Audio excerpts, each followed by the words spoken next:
कैसे हो प्रिय विद्यार्थियों। आज की कक्षा में हम फिर से समास को लेकर आए हैं। समास का प्रकरण काफ़ी विस्तृत और गहराई से है, इसलिए हम चाहते हैं कि इससे पूछने वाले हर एक प्रश्न का आप जवाब दें और अच्छे से जवाब दें, इसलिए कोई कमी हम छोड़ना नहीं चाहते हैं।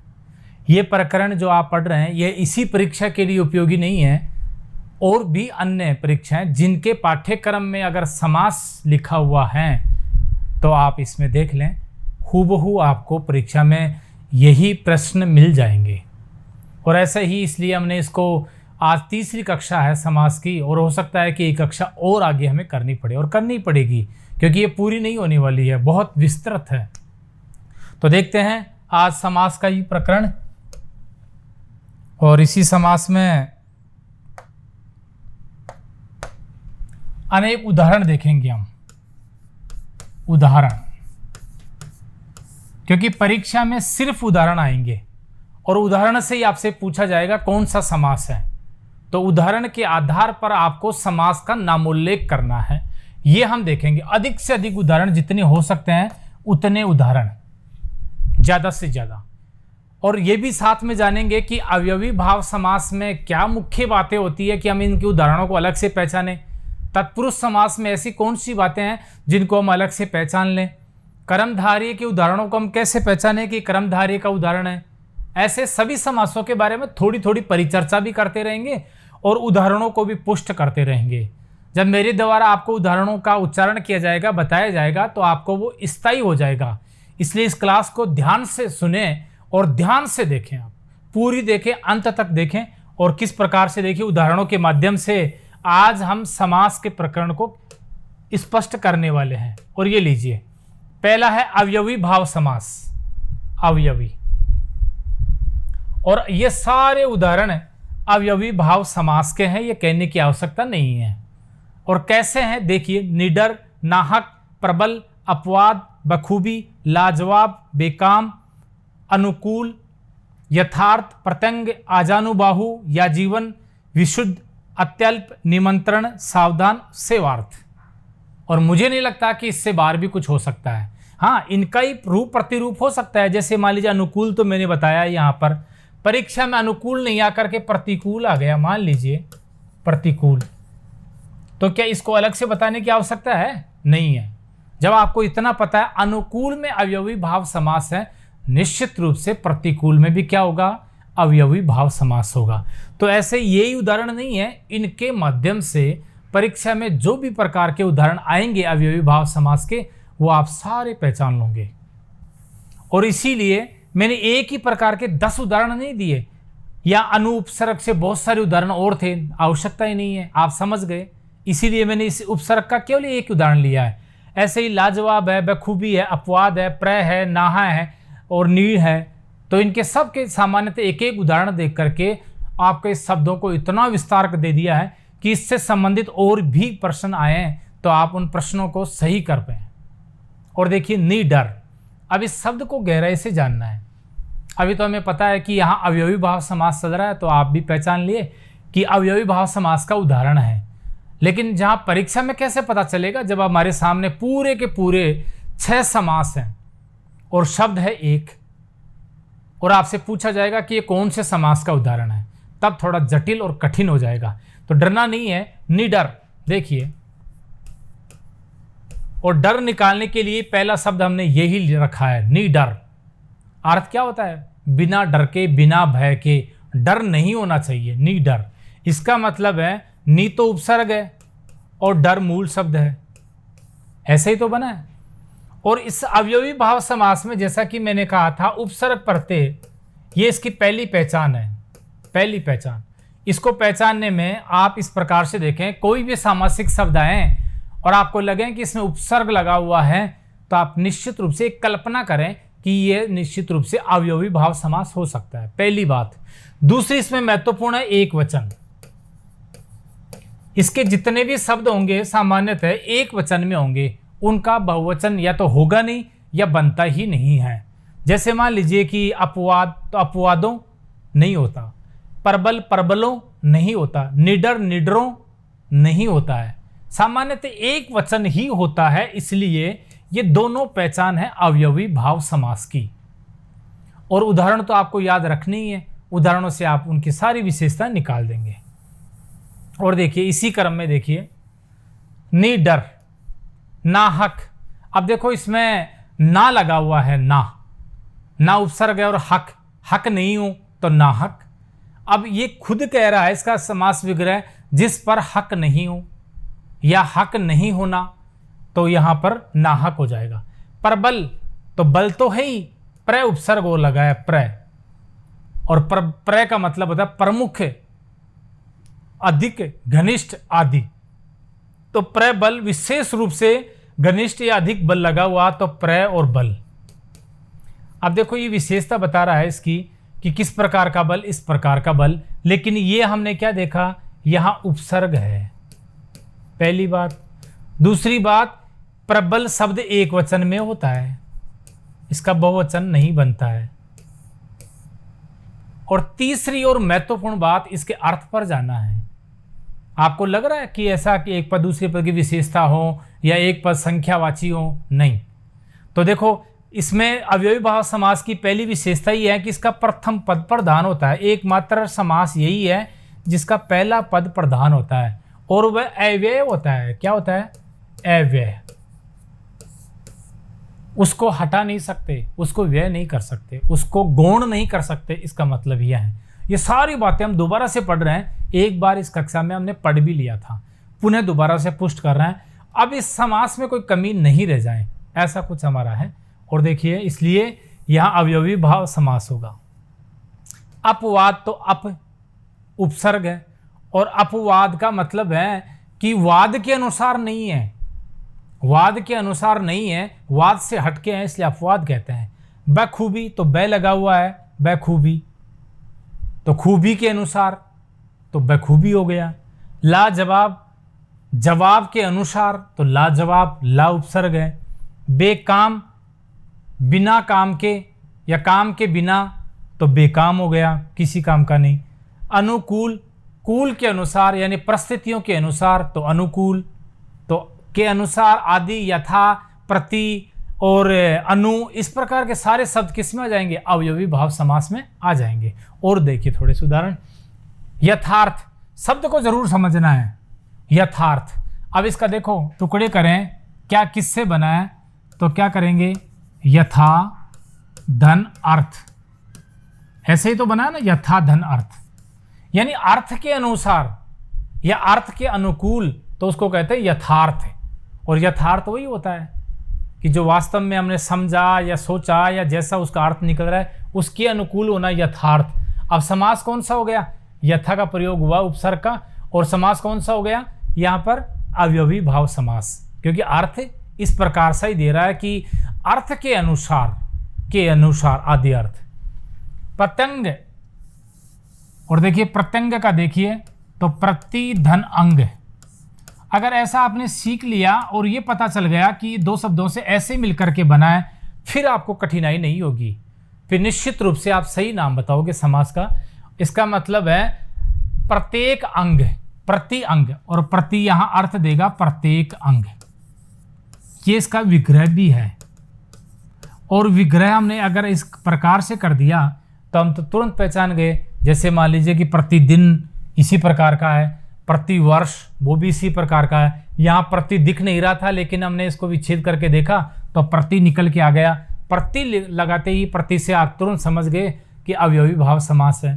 तो इस प्रकार से प्रत्येक अंग अवयवी भाव समास। एक और महत्वपूर्ण आता है आजानुबाहु। अब देखिए इसको समझिए, हो सकता है कि ये पहली बार सुना शब्द, लेकिन आगे बार बार सुनोगे और परीक्षा में भी आ सकता है। देखिए कैसे, आ जानू और बाहु, तीन टुकड़े किए हमने। आ तो उपसर्ग हो गया, और जानू यानी घुटने, और बाहु यानी भुजा।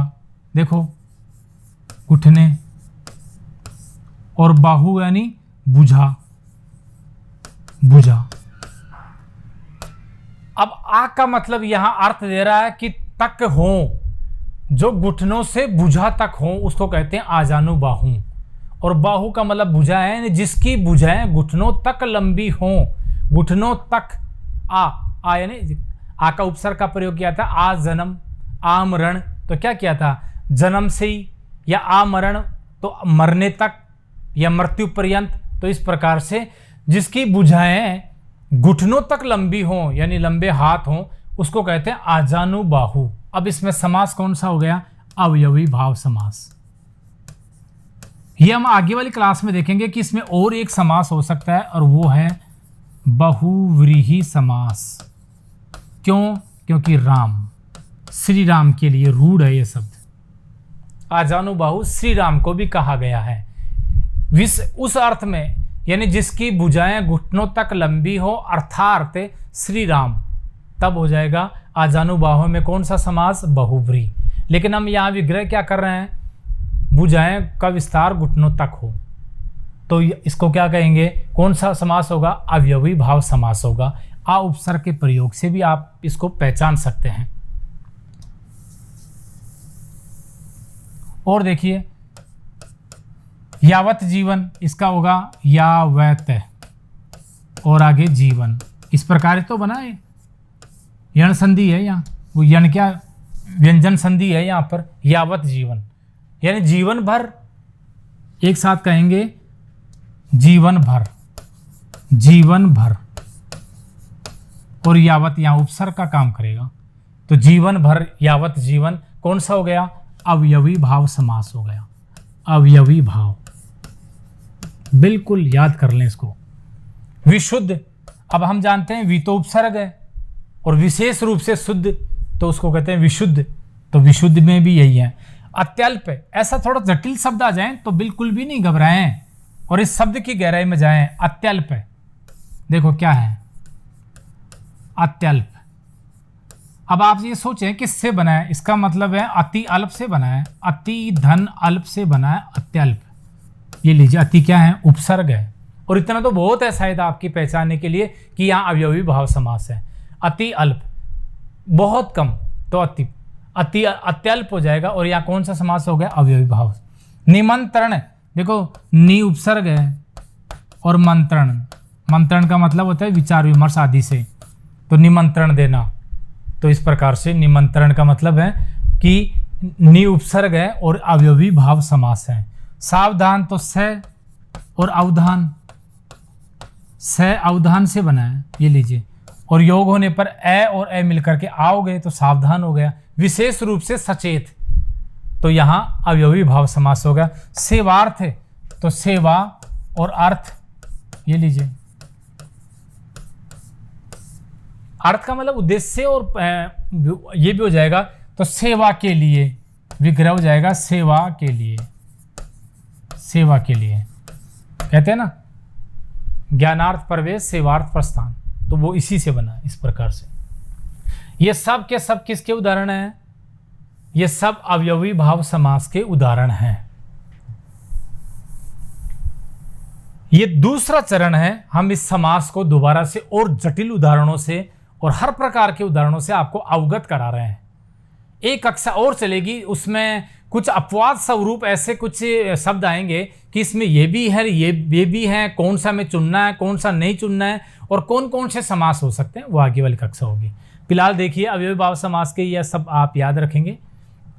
और आगे देखते हैं, ये लीजिए, बहुत अथाह भंडार, खूब सारा भंडार है और बहुत सारे हैं। अब समास कौन सा आ गया, तत्पुरुष। और तत्पुरुष का नाम लेते ही क्या याद करना है, कारक, कारकों के चिन्ह। और क्योंकि कारक तो हैं 8, लेकिन इसके भेद कितने हैं, 6। क्यों, क्योंकि -2 निकालेंगे। कौन कौन से, कर्ता और संबोधन। बस इतनी बातें तो आपको याद रखनी पड़ेगी। ये पिछली कक्षाओं में हमारी चर्चा हो चुकी थी कि तत्पुरुष समास पूरी तरह से कारक विभक्ति के चिन्हों पर आधारित होता है। और कारक क्योंकि 8 हैं, लेकिन 2 कारकों को छोड़ करके 6 कारकों पर आश्रित है, इसलिए इसके भेद भी कितने हैं, 6 हैं। अब 2 कारक कौन से नहीं है, एक तो कर्ता और एक संबोधन। कारकों के चिन्ह इसमें विभक्ति में, विग्रह में प्रयुक्त नहीं होते हैं। और अब उदाहरण देखते हैं आज हम, सिर्फ उदाहरण, और महत्वपूर्ण उदाहरण देखिए इसके ज़्यादा कठिन और जटिल और महत्वपूर्ण है। काशीगत, इसलिए मैंने इनको लिख भी दिया था कि आप स्क्रीनशॉट ले लें या फिर इसको लिखते जाएं हाथों हाथ। काशीगत, अब देखो इसको अर्थ को समझो। काशीगत, काशी तो काशी है, एक स्थान का नाम है। गत यानी जाना होता है, काशी में जाना, गत गति से है। तो काशी को गत, क्या करते हैं हम? काशी को गत, काशी में जाते हैं। अब यहां में नहीं लिखेंगे, काशी में ऐसा लिख देंगे तो अलग हो जाएगा। क्या काशी के अंदर जाते हैं क्या? नहीं। अब काशी को गत, काशी एक स्थान का नाम है। काशीगत का मतलब है काशी को आगत, गत का मतलब आगत। तो काशी को आगत, को का प्रयोग होगा। अब को का प्रयोग होगा, ये पूछ लिया कि तत्पुरुष में भी कौन सा भेद है, तो आप इसको बताना पड़ेगा आपको। और हो सकता है ऐसा ही पूछें, तत्पुरुष तो है ही है, तत्पुरुष का भी कौन सा भेद है, क्योंकि उसके 6 भेद हैं, तब आपको पहचानना है। अब को, ये आपको पहचान कराएगा को। अब याद तो आपको होगा कारक और कारकों के चिन्ह। कर्ता ने, कर्ता होता नहीं इसलिए फिर हमने याद कर रखा है। कर्ता ने कर्म को, अब देखिए कर्म को, कर्म और इसका चिन्ह है को। इसका मतलब है कर्म तत्पुरुष समास है। इसमें कर्म तत्पुरुष समास का उदाहरण है कौन सा? काशीगत। और विग्रह क्या है? काशी को गत है। हस्तलिखित, हाथ से लिखित। अब देखिए हस्तलिखित, अब जरूरी है क्या आपको ये से ही याद आए? आप और प्रकार से भी इसका विग्रह करेंगे, और विग्रह और प्रकार से करेंगे तो फिर आप समास का नाम सही नहीं बता पाओगे। अगर मान लीजिए कि हस्तलिखित को आपने ये कर दिया हस्त को लिखित या हस्त में लिखित, तो फिर अलग ही समास चला गया, फिर आपका उत्तर गलत होने वाला है। इसका विग्रह सिर्फ और सिर्फ एक ही प्रकार से होगा, क्या होगा? हस्त से लिखित। ध्यान से समझो इस बात को। कोई भी चीज़ लिखी हुई है, जैसे मान लीजिए कि मैंने कुछ भी लिखा है यहाँ पर, जैसे मान लीजिए कि आगत लिख दिया। अब ये क्या है? ये तो सब प्रिंटेड है कंप्यूटर से, लेकिन ये क्या है? हस्तलिखित है आगत। ये क्या है? हस्तलिखित है। अब हस्तलिखित है, इसका मतलब हाथ से लिखित है। किससे लिखा है मैंने? हाथ से लिखा है। तो हाथ से लिखित को कहते हैं हस्तलिखित। इसलिए हमेशा याद रखो से आएगा, और से का मतलब है करण। क्या है? करण। तो करण तत्पुरुष समास। ये कर्म तत्पुरुष था और ये क्या हो गया? करण तत्पुरुष समास का उदाहरण हो गया। देशभक्ति, बिल्कुल इसका विग्रह ऐसी होगा, देश के लिए भक्ति ही होगा। अगर देशभक्त आ जाए तो अलग हो जाएगा, देश का भक्त होगा निश्चित रूप से। लेकिन देशभक्ति, अब देखिए इसके भाव को समझना है, फिर विग्रह करना है। तो देश की भक्ति होती है क्या? देश तो जैसे हमारा भारत है, और भारत को हमने सजीव बनाकर उसकी भक्ति कर दी, तो देश की भक्ति का मतलब है भारत की भक्ति होगी? नहीं, भक्ति होती है देशभक्ति का मतलब है देश के लिए भक्ति है। तो ये याद रखें, के लिए। अब के लिए किसका है? संप्रदान, निश्चित रूप से। तो संप्रदान के लिए, यहां हो जाएगा संप्रदान। अब इसका नाम क्या हो गया? संप्रदान तत्पुरुष समास। ये तो याद रखना ही है, ये जरूर याद रखना है, विग्रह देश के लिए भक्ति, यही विग्रह होगा। अब ऐसे ही गलतियां करते हैं रसोई घर, तो हम कह देते हैं रसोई का घर। नहीं, क्या रसोई का घर है क्या वो? रसोई कोई व्यक्ति का नाम है, किसी वस्तु का नाम है, या किसी पात्र का नाम है रसोई का घर? नहीं, रसोई के लिए घर। और वो गलती क्यों करते हैं हम, ये भी देख लीजिए। शब्द है रसोई घर, अलग अलग शब्द हैं, रसोई और घर मिला करके एक कर देते हैं रसोई घर। अब देखो रसोई का मतलब क्या होता है? पहली बात ये समझो, रसोई का मतलब होता है खाना, भोजन आदि, रसोई का मतलब। लेकिन हम क्या अर्थ लेते हैं? रसोई का मतलब उस कक्ष से ले लेते हैं जिसमें खाना आदि बनता है। अरे भाई उसको तो घर और बोलो फिर आगे। रसोई का मतलब ही भोजन होता है, और आगे आपने रसोई बोला तो इसका मतलब भोजन है। कोई हमारे यहाँ बनाया कि हमारे यहाँ रसोई बना दो, तो इसका मतलब है खाना बनाना, तो रसोई। और आगे घर और था, तो रसोई घर का मतलब हो गया रसोई के लिए घर। अब ये पता हो कि ये खाना या भोजन क्या अर्थ में देता है, तो आप सही करोगे। यानी खाने आदि का घर, तो फिर क्या उनका घर होगा क्या? उनके लिए घर, तो रसोई के लिए घर, जहाँ पर रसोई पकाई जाती है, बनाई जाती है आदि। और रसोई को आप रसोई अर्थ रखें, भोजन से रखें, सामग्री से रखें आदि से, तो रसोई के लिए आएगा, के लिए आएगा, संप्रदान में चला जाएगा। गुरु दक्षिणा देखिए, गुरु दक्षिणा का विग्रह होगा गुरु के लिए दक्षिणा, गुरु की दक्षिणा नहीं होगा, गुरु के लिए दक्षिणा होगा, ये याद रखें। हवन सामग्री और हवन के लिए सामग्री, बहुत बार हमने सुना है ऐसे कह देते हैं हवन की सामग्री, तो क्या वो सामग्री है जो हवन की है क्या? की का मतलब संबंध हो गया उसका, और संबंध का मतलब उसकी है, तो हवन की नहीं है, हवन के लिए। हवन का मतलब होता है यज्ञ की और वेदी वगैरह बना करके उसमें आहुति वगैरह देने का स्थान आदि। तो ये देखिए हवन की सामग्री नहीं होगा, हवन के लिए सामग्री होगी। पथ भ्रष्ट, पथ से भ्रष्ट, अब देखो अब यहाँ उससे दूर जाने का भाव आ रहा है, तो अपादान हो गया। अपादान से अलग होने पर यह अर्थ देता है, व्यक्ति चिन्ह है। तो पथ भ्रष्ट का मतलब है पथ से भ्रष्ट, पथ से भ्रष्ट, दूर हो जाना। देवदास, देव का दास, और यहाँ संबंध आ गया, विग्रह ऐसा ही होगा। राजपुत्र, राजा का पुत्र होगा। और देखिए आगे,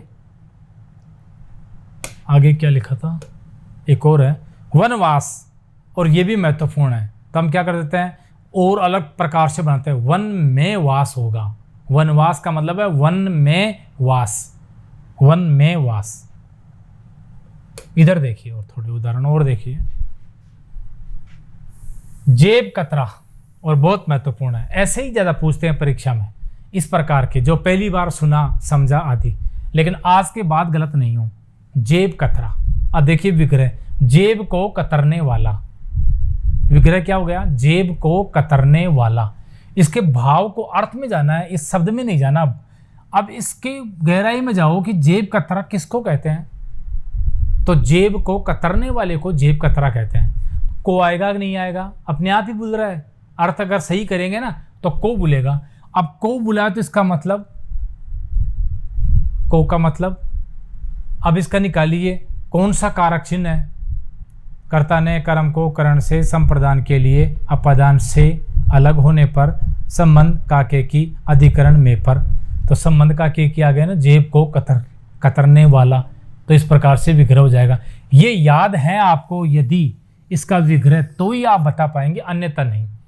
जी भर, जी को भरने वाला, जी को, यहां भी को आया है। जितेंद्रिय, इंद्रियों को जीतने वाला, ये को। तुलसीकृत, तुलसी द्वारा कृत, द्वारा, तुलसी द्वारा कृत। हम जानते हैं कि तुलसी कृत रामचरित मानस है, तो तुलसी द्वारा ही तो कृत हुई ना, तुलसी ने रचना की है उसकी। मदांध, ऐसे भी शब्द आ जाते हैं और शब्द को ही नहीं पहचान पाए, तो देखो मद धन अंध, और अंध यानी अंधा होता है। अब देखो मद यानी नशा होता है, तो मदांध का मतलब हो गया मद से अंध, यानी नशे में अंधा हुआ है, तो से हो जाएगा नशे से अंधा। मन गढ़त, मन से गढ़ा हुआ। कार्य मुक्त, अब देखिए कार्य से मुक्त, यह पदान का उदाहरण आ गया कि कार्य से मुक्त, ये मुक्ति दे देना, अलग होने का भाव है। वाग युद्ध, और ये महत्वपूर्ण है, शब्द को भी समझें। और ये देखिए इस प्रकार से लिखा हुआ शब्द है, ये दो शब्दों से मिलकर बना है। किस किस से, वाक, गै नहीं होगा, कै हो जाएगा, इसमें गै बन जाता है। वाक धन युद्ध से बना है। अब देखो वाक यानी वाणी होता है, आप जानते हैं वाक, बोली, वाणी, भाषा आदि के लिए वाक का प्रयोग करते हैं। तो वाणी से युद्ध, युद्ध, अगर बातों ही बातों में युद्ध हो, बातों का ही हो, तो उसको कहते हैं वाक युद्ध। अब से अर्थ देगा ये, यानी वाणी से युद्ध, से अर्थ दे रहा है, तो अब से अर्थ में कौन सा कारक हो गया, ये आपको पहचान के करना है। विग्रह आपको ऐसे याद रखना है। आगे है दयांद्र, दयाद्र, और ये बहुत महत्वपूर्ण है।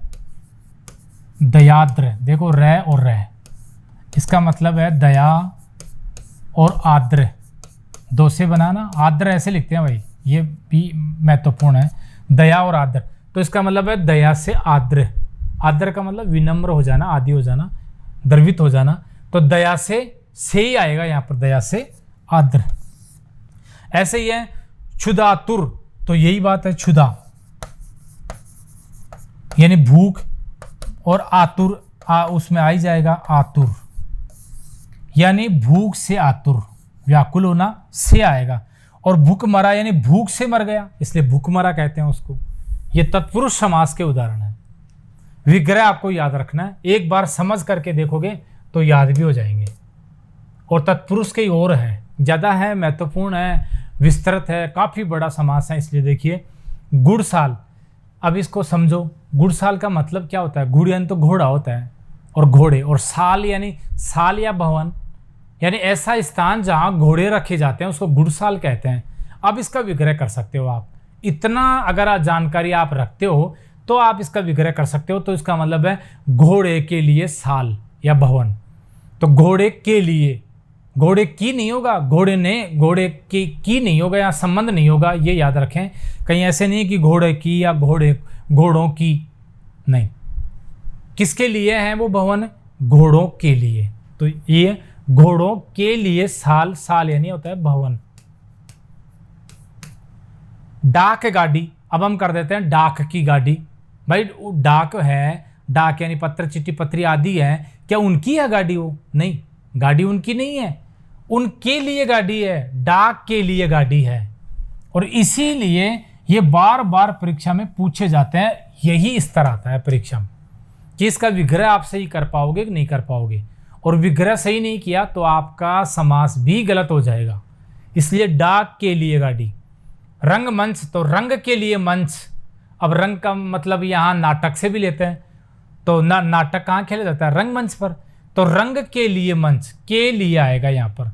स्नान घर, तो स्नान के लिए घर, हम कह देते हैं स्नान का घर। क्या स्नान का घर है वो? नहीं, स्नान के लिए घर है। घर खर्च, तो घर के लिए खर्च। भूत बलि, तो भूत के लिए बलि। हम ये नहीं करें भूत की बलि। क्या किसी ने भूत को देखा है? नहीं, भूत तो देखते ही नहीं हम, और दिखाई नहीं देता है। और भूत दिख जाएगा तो फिर आप बलि कहाँ से दोगे? आप खुद नहीं दिखोगे फिर। इसलिए भूत के लिए बलि है। और बलि में ई छोटी है, याद रखना, बड़ा बी ली ई वाला नहीं है, वो तो फिर बाहुबली हो जाएगा। तो भूत के लिए बलि, भूत की बलि नहीं करना है, भूत के लिए बलि होगा।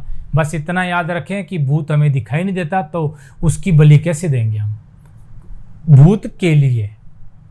हथकड़ी, हाथ के लिए कड़ी। हाथ की कड़ी मत कर देना, क्या हाथ की है क्या वो कड़ी? यानी जंजीर जो थी वो हाथ की थी क्या? नहीं, हाथ के लिए है, तो के लिए। और ये महत्वपूर्ण है। यज्ञशाला, तो यज्ञ के लिए शाला, के लिए आएगा इनमें। शपथ पत्र, तो शपथ के लिए पत्र, ये लीजिए। प्रौढ़ शिक्षा, तो प्रौढ़ के लिए शिक्षा, यानी बुजुर्गों के लिए शिक्षा, तो प्रौढ़ शिक्षा कह देते हैं। ये बहुत महत्वपूर्ण है। छात्रावास, ये भी बहुत बार पूछा गया है। पहली बात तो देखो, इसमें छात्र और छात्रा दोनों हैं। इसका विग्रह दो प्रकार से होता है। छात्रावास, कई बार पूछ लेते हैं कि ये स्त्रीलिंग है पुल्लिंग, दोनों है ये। अगर लड़कियों का छात्रावास है, लड़कियां जहाँ रहती है तो उसको भी छात्रावास कहेंगे, लड़के रहते हैं तो उसको भी छात्रावास कहते हैं। कैसे कहते हैं देखो, छात्र और आवास, ऐसे बना एक तो इसका विग्रह, और एक कैसे बना, छात्रा और आवास, आवास, दोनों प्रकार से बन गया। अब यहाँ देखिए दोनों में ए और आ मिलकर भी आ होते हैं, और आ मिलकर भी क्या बनेंगे? आ ही बनेगा। तो दोनों प्रकार से हो जाएगा। इसलिए मैंने भी आगे देखो, छात्र छात्रा के लिए आवास, के लिए जरूर आएगा, क्योंकि उनका नहीं होता है वो हॉस्टल, उनके लिए होता है। और यही हम गलतियां कर देते हैं। धर्म विमुख, तो धर्म से विमुख होगा। धर्म विमुख का अर्थ ही निकल रहा है, और हम इस भाव में लेते हैं कि जो व्यक्ति धर्म से विमुख हो जाए उसको धर्म विमुख ही तो बोलेंगे। इसलिए लोकोत्तर, लोक से उत्तर, उत्तर यानी बाद में, तो लोक से उत्तर। ऋण मुक्त, ऋण से मुक्त हो जाएगा। काम चोर, काम से जी चुराने वाला, काम से, तो से आएगा। नेत्रहीन, नेत्र से हीन। हत श्री, शोभा से रहित। अब हत श्री का मतलब शोभा, शोभा होता है यहाँ, और हत यानी रहित, तो शोभा से रहित आएगा। सेवा निवर्त, सेवा से निवर्त, ये तो सरल है। विधानसभा, ये महत्वपूर्ण है। विधान के लिए सभा, विधान की सभा मत कर देना। विधान यानी नियम होता है, क्या नियम की सभा है क्या वो? नहीं, नियम बनाने के लिए। अब याद करो, विधानसभा का मतलब है कि ऐसा स्थान जहाँ विधायक वगैरह बैठेंगे और नए नियम बनाते हैं, विधेयक पास करते हैं। तो विधान के लिए सभा है वो। विधान यानी नियम, नियमों के लिए सभा है, तो विधान सभा हो गया इसका। ये हम क्या पढ़ रहे हैं ये भी याद रखें, बराबर समास पढ़ रहे हैं, और चीज़ों को बीच में नहीं लाएं।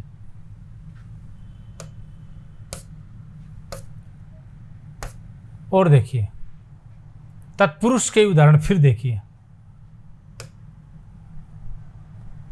बहुत महत्वपूर्ण है। नर बलि, अब आ गया महत्वपूर्ण। एक तो आया था भूत बलि, तो हमने क्या किया था, भूत के लिए बलि। अब क्या नर के लिए बलि कर देंगे क्या? नहीं, नर की बलि होगा।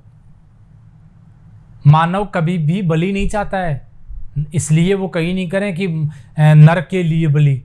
क्या कोई मानव है जो अपने लिए बलि चाहेगा? नहीं, नर की तो बलि दी जाती है, प्राचीन समय में दी जाती थी, इसलिए नर की बलि आएगा।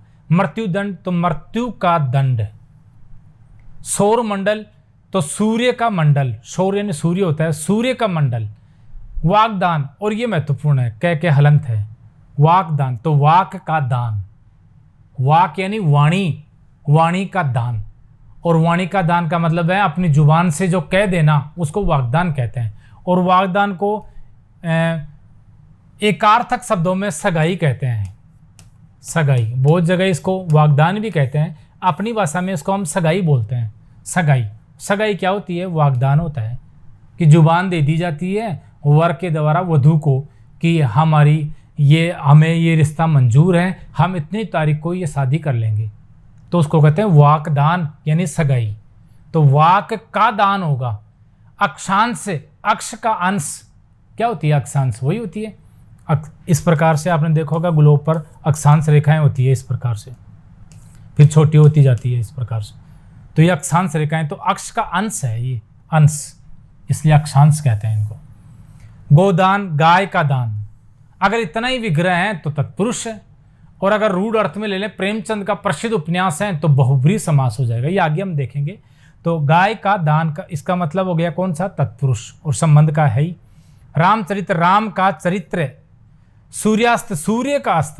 देशभक्त आ गया ना, ये देशभक्ति तो हो जाएगा, देश के लिए भक्ति, लेकिन देशभक्त है तो देश का भक्त हो गया ये, देश का भक्त।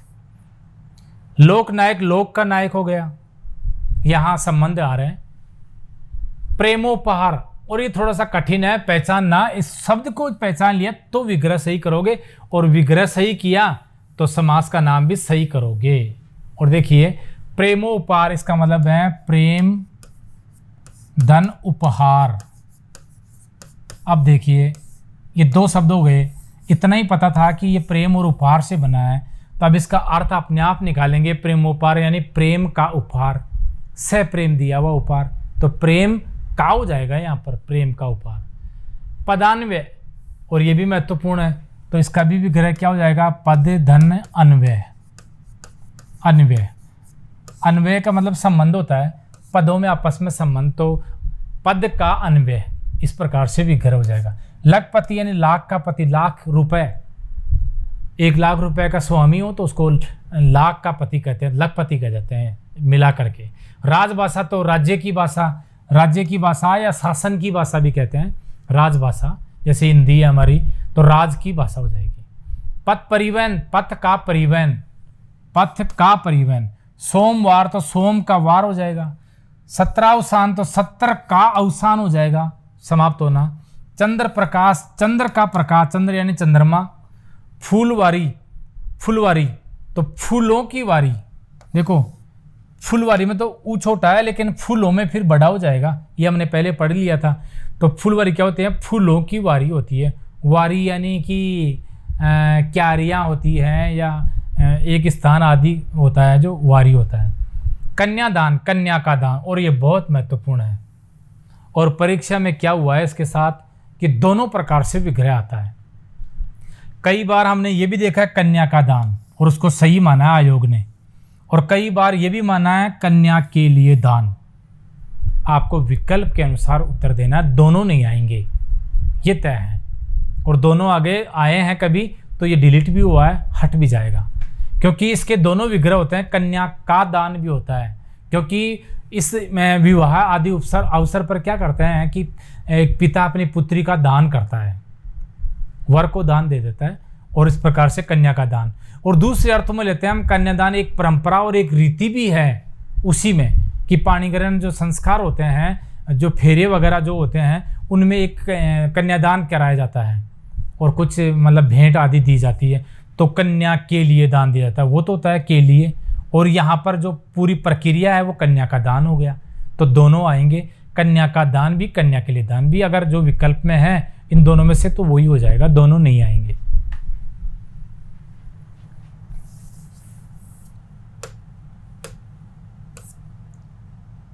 बस इतना ही है। काफ़ी बड़ी कक्षा हो रही है, इसलिए हम चाहते हैं कि कोई उदाहरण छूटे नहीं और सभी उदाहरण बारी बारी से आ जाएं। इसलिए देखो हमने आज 3 समास के बारे में ही देखा है, 3 क्या 2 ही देखे हैं शायद, अवयवी भाव से तत्पुरुष में 2 समास देखे हैं। बाकी के 4 समासों के ऐसे ही उदाहरण और देखेंगे। आप इनको सुन करके समझ करके दोबारा से पुनः देख करके एक बार स्थापित कर लें कि इसका विग्रह इस प्रकार से होता है। विग्रह तक पहुंचना है, फिर तो आपको समास की विशेषता आती ही है और फिर आप उसको हल कर ही देंगे। आज के लिए इतना ही है, कल फिर आएंगे इसी कड़ी में आगे का प्रकरण, इसी प्रकरण को लेकर के समास का प्रकरण, और समास को हम कोशिश करेंगे कि कल की कक्षा में पूरा समाप्त कर दें। धन्यवाद।